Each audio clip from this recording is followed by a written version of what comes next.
Assalamualaikum warahmatullahi wabarakatuh.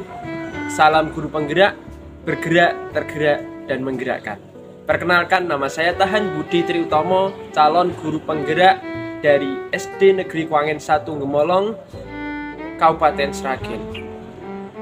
Di sini saya akan melaksanakan tugas demonstrasi kontekstual modul 3.1 yang di sini nanti melaksanakan wawancara bersama dua kepala sekolah.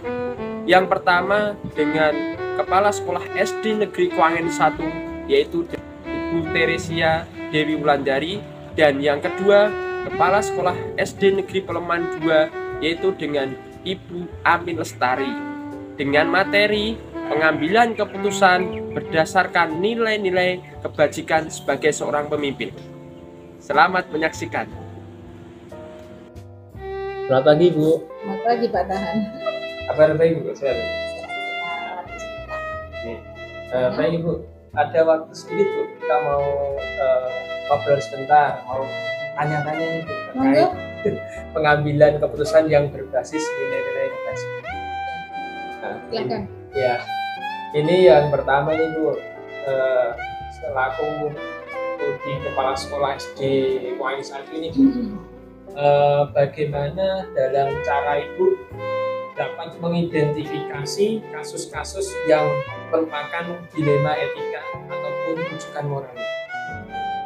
Ya, Pak Tahan, sebelum saya jawab, tentu saja istilah dilema etika ataupun rujukan moral itu mungkin buat beberapa orang masih asing ya. Jadi kita harus pahami dulu apa itu dilema etika, apa itu etika. Yang saya pahami adalah ketika sebuah kesalahan itu harus dihadapkan pada sebuah kebenaran, dan kebenaran yang mempunyai nilai-nilai kebajikan di dalamnya. Tapi ada peraturan atau aturan atau ketetapan yang harus dikesampingkan atau dilanggar. Jadi itu pengertian dilema etika yang saya pahami. Kemudian sedangkan rujukan moral, namanya saja rujukan moral. Ya, tentu saja mengajak kita untuk melakukan sesuatu yang salah. Jadi di dalamnya ketika ada unsur untuk melakukan pelanggaran terhadap sebuah aturan, norma dan sebagainya yang ketentuan yang berlaku, itu saya anggap sebagai rujukan moral. Jadi bagaimana saya mengidentifikasikannya, tentu saja apabila saya melihat dulu apakah ini yang bertentangan ini adalah dua hal yang merupakan kebenaran dan kebenaran. Kalau itu kebenaran dan kebenaran dan nilai-nilai kebajikan lainnya, saya akan melihat kasus itu sebagai sebuah dilema. Sedangkan apabila tadi yang seperti saya bilang, sebuah permasalahan datang kemudian memberikan salah satunya itu mengajak kita untuk melakukan sesuatu pelanggaran yang tentu saja berakibat pada sesuatu kesalahan, baik itu norma etika dan sebagainya, itu saya anggap sebagai itu begitu cara saya mengidentifikasi dilema etika dan rujukan moral itu. Ya. Baik, Bu. Selanjutnya ini, Bu, bagaimana panjenengan dalam menjalankan pengambilan keputusan di sekolah SD Kwangen 1 ini, khususnya terutama untuk kasus-kasus di mana ada dua kepentingan yang sama-sama benar atau sama-sama yang mengandung nilai kebajikan? Ya, ini ya Pak Tahan. Ketika kita dihadapkan pada sebuah dilema etika, saya langsung saja karena kita dihadapkan dengan dilema etika, tentu saja cara berpikir kita sudah mulai melihat bagaimana sebetulnya kebenaran apa yang sedang kita temukan. Kemudian kita harus juga melihat bagaimana paradigma kita berpikir terhadap apa sebetulnya yang terjadi, pertentangan macam apa yang terjadi. Kemudian juga harus mulai berpikir saya memecahkannya bagaimana, memecahkannya ini untuk melihatnya ke jangka panjang atau melihat apakah ini kaitannya dengan orang banyak dan sebagainya. Kemudian setelah itu dilakukan baru mulai melakukan langkah-langkah yang tentu saja nantinya akan membantu kita mengarahkan kita kepada pembuatan keputusan yang bersama. Baik, selanjutnya Ibu, untuk langkah ataupun prosedur seperti apa yang biasanya Anda lakukan selama ini? Ya, langkah-langkah atau prosedurnya apabila saya menghadapi dilema etika tentu saja pertama kita lihat dulu pertentangan apa di dalamnya, lalu siapa saja yang terlibat. Kemudian kita juga harus mencari informasi atau fakta-fakta ya, jadi bagaimana sebetulnya kenapa ini harus terjadi dan sebagainya. Kemudian kita mulai menguji semuanya dalam sebuah ini apakah fakta-fakta yang kita kumpulkan itu apabila dihadapkan dengan kenyataan itu seperti apa, itu kita uji semuanya sampai dengan nanti kita membuat keputusan. Ketika kita membuat keputusan pun tidak semata-mata nanti sesudah itu sudah gitu, tetapi tentu saja sebuah keputusan itu harus dievaluasi kembali atau direfleksikan kembali apakah benar-benar keputusan yang saya ambil ini tadi sudah sudah sesuai, sudah bijaksana, sudah bisa membuat semua orang merasakan keadilan ataupun merasa senang. Oh gitu. Baik sekali Bu. Selanjutnya ini Bu, kira-kira hal apa saja yang selama ini panjenengan anggap efektif dalam pengambilan keputusan pada kasus-kasus dilema etika? Seperti yang tadi sudah saya ungkapkan di depan ya Pak. Jadi hal-hal yang saya anggap efektif tentu saja yang ada untuk mengambil sebuah keputusan yang bersikap dilema etika, kita harus memahami dulu paradigma berpikir, lalu prinsip berpikir, lalu kita ikuti saja langkah-langkah yang harus kita tempuh untuk mencapai pada tujuan kita tadi atau keputusan yang kita ambil. Saya rasa karena itu sudah dilaksanakan, saya merasa itu lebih efektif untuk membuat sebuah keputusan yang membuat semuanya merasa nyaman dibandingkan dulu sebelum kita memahami atau mengenal langkah-langkah atau paradigma berpikir penyelesaian masalah atau dilema etika. Mungkin kalau zaman dulu dihadapkan pada permasalahan dilema etika, lebih banyak menggunakan naluri saja, lalu random saja, tanpa tersistem, lalu tanpa pengujian dan sebagainya. Kalau setelah kita mengenal kita menyebutnya 4-3-3 itu ya Pak ya, lah itu mulai cara berpikirnya mulai lebih tertata dan tersistem, dan saya rasa itu lebih efektif untuk sebuah pengambilan keputusan. Baik, terima kasih sekali Bu. Untuk selanjutnya ini Bu, apakah yang Anda memiliki jadwal tertentu dalam sebuah penyelesaian kasus dilema etika? Apakah Anda langsung menyelesaikan kasus itu di tempat atau memiliki sebuah jadwal untuk menyelesaikan bentuk ataupun prosedur seperti yang Anda jalankan? Ya, karena tentu saja kalau permasalahan itu kan datangnya tidak terus-terusan ya Pak ya. Jadi karena tidak terus-terusan, jadi kalau secara waktu tertentu atau waktu yang ditentukan secara berkala saya membuat jadwal itu tidak. Kalau saya pribadi dalam instansi ini terutama ya, saya lebih ke arah eksidental saja. Ketika sebuah permasalahan itu datang, maka pemecahannya saya lakukan secara langsung saja tanpa harus menunda-nunda dan tanpa harus menunggu jadwal tertentu gitu. Jadi accidentally saja atau langsung saja kalau saya. Selanjutnya Ibu, adakah tantangan dalam pengambilan keputusan pada kasus dilema etika? Nah, tentu saja setiap keputusan yang kita ambil sebuah apapun itu pasti ada kendala dan tantangannya. Ya. Baik itu tantangan yang sifatnya berat maupun tidak. Saya hanya melihat apa yang saya sudah lakukan di belakangan ini saja ya Pak ya. Jadi tantangan itu kalau saya berupa begini, ketika saya dihadapkan pada sebuah dilema etika, mana kebenaran satu dengan kebenaran yang lain harus dimunculkan, itu tantangan saya itu datangnya malah lebih ke arah mereka yang bertikai, dimana ketika mencari fakta atau informasi saya dapatkan sulit untuk mendapatkan sesuatu yang jujur, yang sungguh-sungguh misalnya, itu lebih ke arah seperti itu. Jadi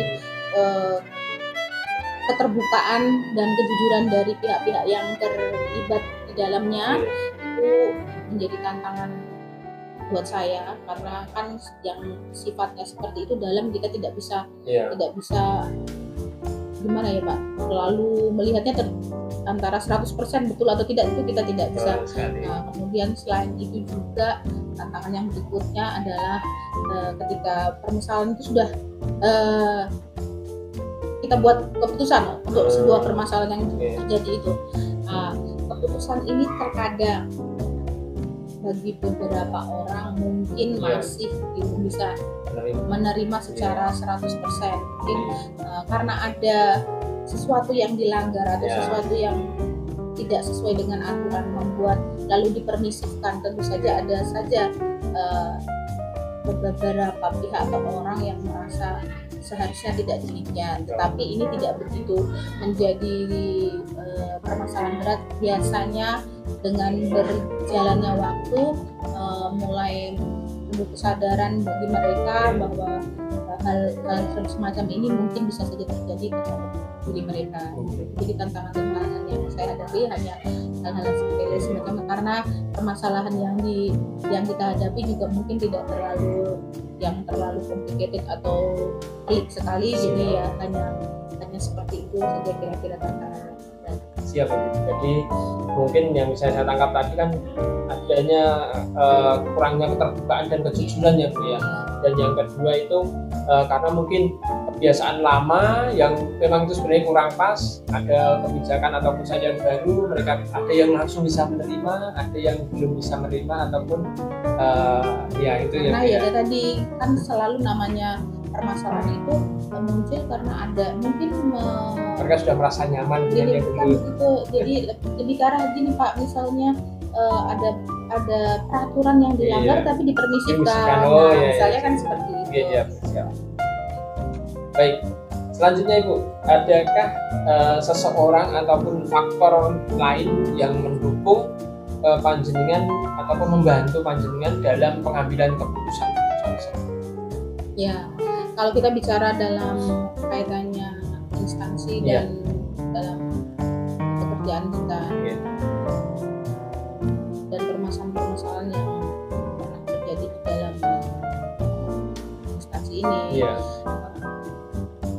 dukungan yang saya peroleh itu lebih ke arah rekan-rekan kerja, rekan-rekan kerja yang pada saat kita mencari fakta dan data atau informasi tentang sebuah kebenaran atas sebuah permasalahan yang terjadi, itu mereka memberi support dan dukungan dengan ini memang seharusnya dilakukan, memang perlu kebijakan yang demikian. Itu merupakan support saya dalam membuat sebuah keputusan. Jadi lebih ke arah bagaimana orang-orang di sekeliling saya yang memberi support atau merespon baik terhadap apa yang saya lakukan. Itu ya. Baik, terima kasih sekali. Ini yang pertanyaan terakhir dari sekian pertanyaan tadi Bu, ataupun dari semuanya yang sudah disampaikan tentang kasus-kasus dilema etika, adakah pembelajaran yang panjenengan petik ataupun pengalaman dalam pengambilan keputusan dilema etika ini? Bahwa kita sadari dengan sepenuhnya ya Pak Tahan bahwa dalam kehidupan pasti kita akan mengalami apa akan dihadapkan pada permasalahan baik itu dilema etika, bukan moral dan sebagainya. Yang dari semua yang sudah terjadi, saya bisa mengambil pelajaran dan pengalaman bahwa sebuah keputusan yang bijaksana itu atau yang baik itu bisa kita ambil apabila kita melakukan penelitian atau melakukan langkah-langkah atau mengambil sebelum mengambil keputusan ada berbagai pihak yang harus kita libatkan, kemudian kita melihat urutan dan tata cara bagaimana cara kita berpikir, bagaimana permasalahan ini sebenarnya bisa terjadi, lalu mengikuti semua langkah-langkahnya sampai dengan keputusan dibuat dan akhirnya direfleksikan kembali. Itu buat saya merupakan pengalaman. Jadi kalau mengambil sebuah keputusan atau membuat sebuah keputusan yang bijaksana tentu saja memerlukan langkah-langkah yang urut gitu ya, jadi tidak sistematis yang tidak hanya mengandalkan naluri diri sendiri atau pemikiran sendiri. Baik, terima kasih Ibu atas jawaban-jawabannya tadi, luar biasa sekali, dapat menambah pengalaman bagi saya, tapi khususnya amin. Gitu saja Ibu, terima kasih sudah mengganggu waktunya dan diberikan kelonggaran waktunya dari panjenengan. Kami bisa bincang-bincang lagi di kesempatan lainnya Ibu. Terima kasih Bu. Yes. Assalamualaikum Mbak Amin. Waalaikumsalam Pak Kahar. Selamat pagi Bu. Selamat pagi Pak Kahar. Gimana kabarnya Bu? Alhamdulillah sehat bahagia Pak Kahar. Baik ya. Mohon maaf Bu, di sini saya ingin bincang-bincang dengan Ibu Amin, sekaligus sedikit ada beberapa pertanyaan tentang pengambilan keputusan yang berbasis nilai-nilai kebajikan sebagai seorang pemimpin Ibu. Di sini kan Ibu sebagai kepala sekolah di SD Negeri Permangga Ibu ya. Di sini bagaimana Ibu dapat mengidentifikasi kasus-kasus yang merupakan dilema etika atau keputusan moral itu? Ya, sebelumnya terima kasih. Saya Aminah, Kepala RJ Negeri Pelabuhan 2. Terima kasih Pak Kahar atas waktu wawancaranya. Terkait pertanyaan pertama, yaitu bagaimana saya sebagai seorang pemimpin mengidentifikasi kasus-kasus yang merupakan dilema etika atau kedudukan moral, itu saya melihatnya dari 4 kepentingan Pak.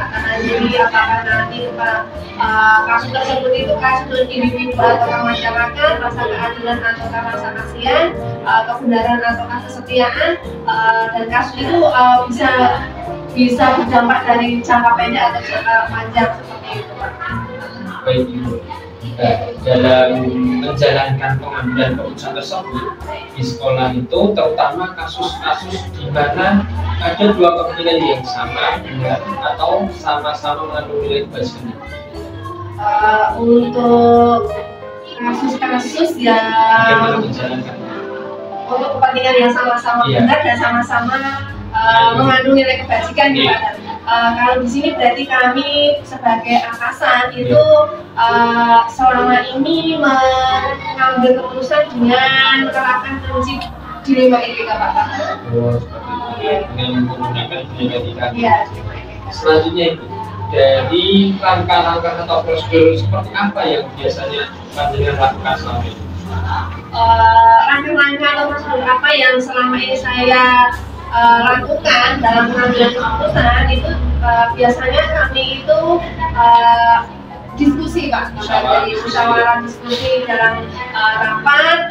Jadi kami mendengarkan dulu saran usulan dari para guru, dari tenaga pendidikan. Dari suara-suara usulan itu muncul, nanti akan kami saling mengerucut keputusan yang benar-benar ini berpihak kepada orang banyak, nilai kebenarannya ada, kemudian jangka panjang yang dirasakan itu semuanya juga bisa dirasakan. Baru kami sebagai atasan membuat sebuah keputusan. Baik, jadi diawali dengan mendengarkan apa dari bawah usulan-usulannya, terus panjenengan kelola ataupun jenengan proses, dikerucutkan dan ketika suatu keputusan gitu ya, yang bisa diterima oleh semuanya. Baik, terus selanjutnya Bu, hal yang dianggap efektif itu dalam pengambilan keputusan pada kasus-kasus dilema etika.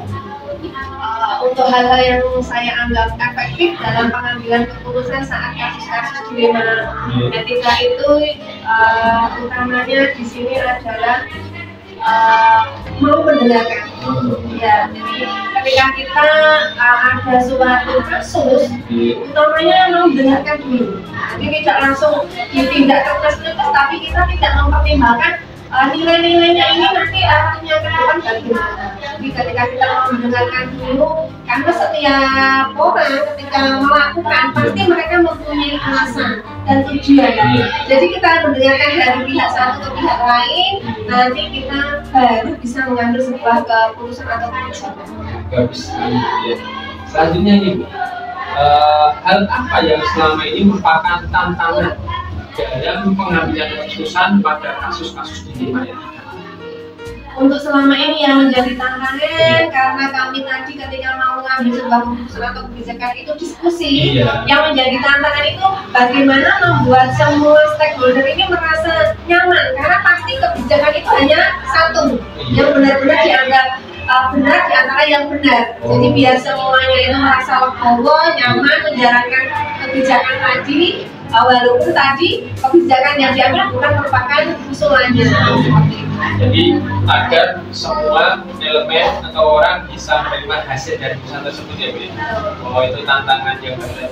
Iya. Baik, selanjutnya apakah ada jadwal khusus atau tertentu dalam penyelesaian masalah kasus dilema etika, atau ada atau langsung bisa diselesaikan di tempat tanpa ada penjadwalan seperti itu?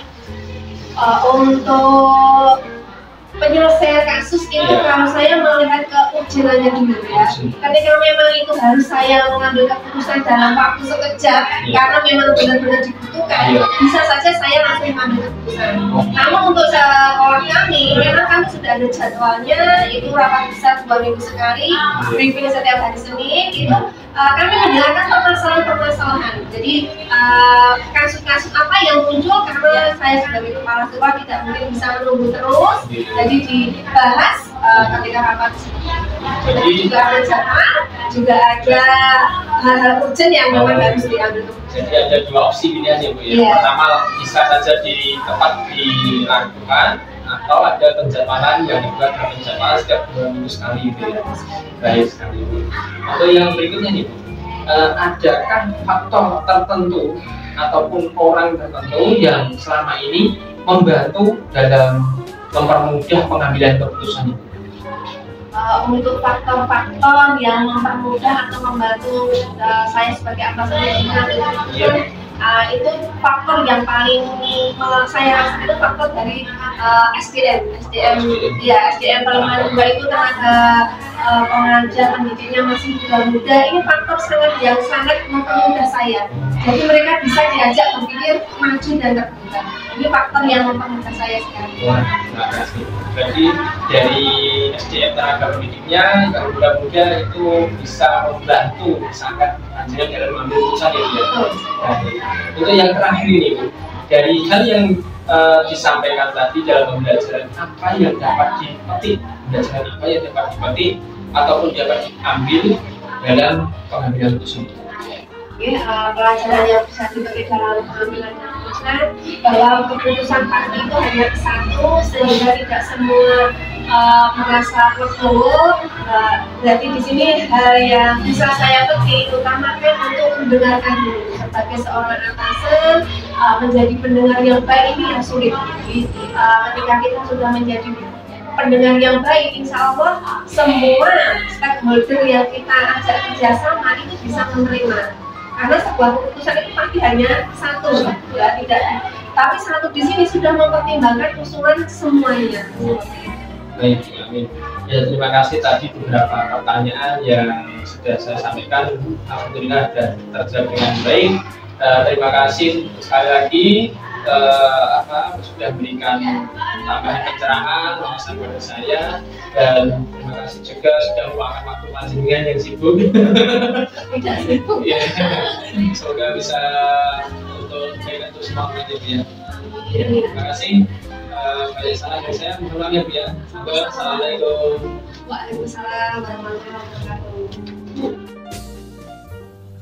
Baik, demikian tadi video wawancara kami bersama Ibu Dewi dan Ibu Amin Lestari selaku Kepala Sekolah SD Negeri Kuangin 1 Molong dan juga SD Negeri Kleman 2. Sekian, Assalamualaikum warahmatullahi wabarakatuh.